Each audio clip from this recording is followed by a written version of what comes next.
Süni mayalanma üçün minimum neçəli sonsuzluq olmalıdır? Süni mayalanma üçün minimum neçəli sonsuzluq diye bir şey yoxdur əslində. Məsələn, xəstə var, 3 aydır evlidir, 5 aydır evlidir. Onun ciddi məsələn, boru faktoru var və ya ciddi bir kişi faktoru var və ya yaş faktoru var. Bunlar nəzərə alınmış şeylərdir. Amma belə hər şey qaydasındadır. Təbii yenə burada yaşlı nəzərə almaq lazımdır. Daha öncə hamiləlik olub olmuyor, nə qədər ciddi problemləri var. Bunların hamısı nəzərə alıb dəyərləndirir. Nə qədər müalicə alır indiyə qədər. Amma belə konkret bir şey yoxdur ki, yəni bu qədər vaxtdan sonra artıq süni mayalanma olmalı. Amma belə bir şey var. Xəstə gəlir mənim yanında 8 ildir sonsuzluğu var.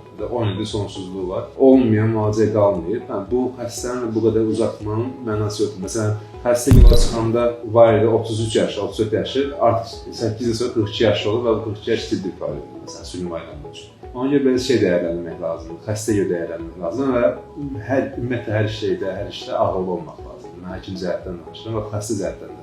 Təbii yoldan olması, süni mayalanma olmasından üstünlüyü yoxdur yəni və ya təbii olanda bu şey deyil yəni, qida falan deyil yəni, qatqısız olur və s. Elə bir şey deyil təbii ki.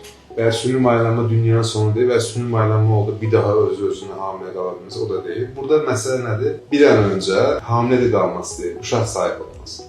Yəni bunu ya süni mayalanma yolu ilə, ya digər yolla xəstənin hamilə qalıb uşaq doğması lazım.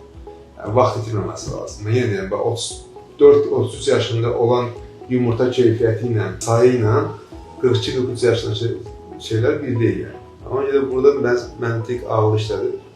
Boş-boşuna vaxt itirməmək lazım. Amma konkret nə vaxt olmalıdır, elə bir müddət yoxdur yəni. Məsələn, 2 il oldu, artıq süni mayalanma olmalıdır, elə bir şey yoxdur.